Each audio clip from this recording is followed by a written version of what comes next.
All right, guys. So today is the end of my semester. My exams are officially over. I can finally relax, get back to playing RuneScape, making some videos.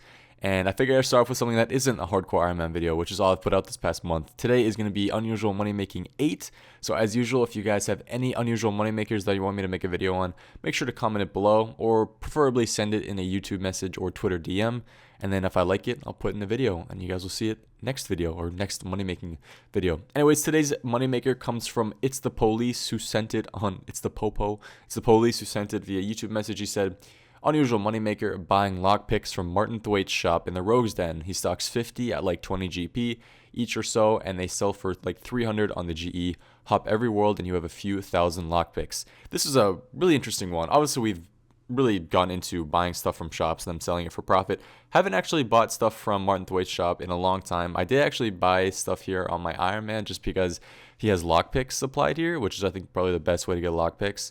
Now, the only thing that you need for this to buy from his shop is you need 50 agility or 50 thieving. If you have 99 thieving, you can access it as well, but 50 agility and 50 thieving, which really aren't too hard to get, are the requirements to actually buy things from his shop. Now, when you go to his shop, he has a few different things stocked. He has rope, lockpicks, chisels, knives, a stethoscope, bronze, iron, and steel knives, and then bronze, iron, and steel claws, which really random. Now, you can actually make profit on a bunch of items in here. Actually, pretty much every item, probably. I'm not sure if you can even sell stethoscopes on the Grand Exchange, but I did look at the knives, and you can actually make profit off those, like 60 GP profit. But today, we're just going to focus on the lockpicks. Now, he said 50. I believe you can actually only stock 25 in here. Maybe there's a way to get 50. I don't know. But every world I hop to, the max amount seemed to be 25. Now, the price ranges obviously vary because when you buy more, the prices go up a little bit. A lockpick that you buy from him when it's 25 stocked sells for 20 GP. If you buy the entire shop out of lockpicks, it goes up to 30 GP. So you're really only spending 10 more GP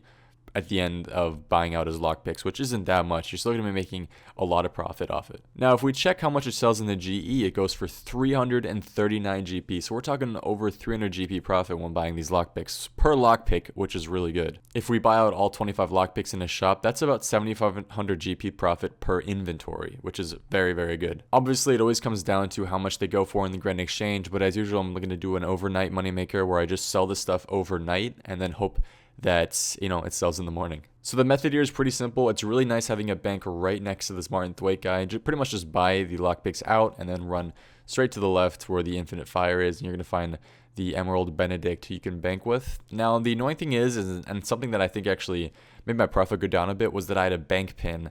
I didn't want to take off my bank pin because I think it takes a little bit to actually get it off your account. Now, if you don't have a bank pin, you're going to be buying these lockpicks a lot faster, because obviously you don't have a bank pin to put in every single world. Since you pretty much are going to be buying lockpicks and then running to the guy, putting your bank pin, hopping again, putting your bank pin again, buying from the guy, it's a really tedious process. I probably spent like 5-10 minutes in this hour of buying lockpicks just pretty much putting in this bank pin, which was very annoying, and I probably could have bought quite a few more if I hadn't actually had a bank pin on my account. But bank pins are good, so keep them on your account. But if you don't have one, you may actually end up making more profit doing this method.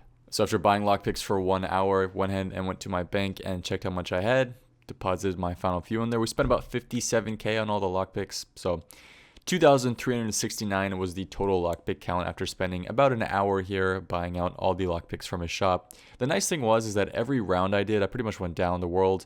Every time I made it to the other world, or to the world a second time, the store had completely restocked, which is sick. Now, all these lockpicks are apparently going for about 802K, which if we do sell them, is going to be some of our best profit so far on this series. Now, the only thing is that Grand Exchange prices obviously always a bit risky, should I say. But we just put one in to see how much she was for. Put it in for 300 GP to see if that's what it sells for. Hopefully it is, because we'll still make a bunch of profit off a 300 GP sell. But it actually ends up selling for 340 GP, which is 1 GP above medium price. So I just said, you know what, I'm just going to put them all in for med price, 339. Let's see how much they go for.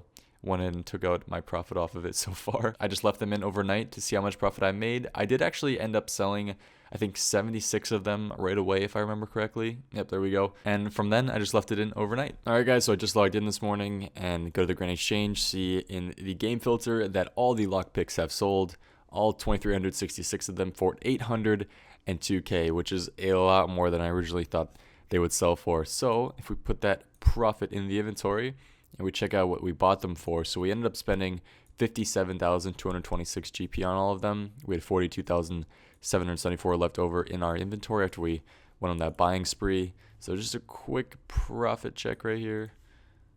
That's 802,490. So 802,490 minus the 57,226 puts us at 745,264K profit and spending 1 hour buying those lockpicks. I'm not really sure how long it took to buy these since I just left them in overnight. All I know is that I checked about an hour and a half in and I had sold 2,100 of the lockpicks. If you have 100K in the bank and you have access to that store that Martin Twait offers, then you can, buy those lockpicks. I'm not sure if this is going to work after this video goes out. It probably will go down a bit after I put it out, but you never know in a week or so. I think lockpicks will always be in demand just because they're used, especially in the wilderness for PKing and then for things like the Desert Treasure Quest. So you never know. Anyways, guys, that's it for today's video. If you did enjoy it, please leave a like. I really do enjoy making these unusual money making videos. And again, make sure you guys leave a comment, send a private message, send a Twitter DM of your unusual money making method, and if I do like it and I try it out and it works, then I'll definitely put it in the next unusual money making video. Anyways, guys, thank you all for watching. Hope you have a good one. Hope to see you next time. Have a good one, and peace.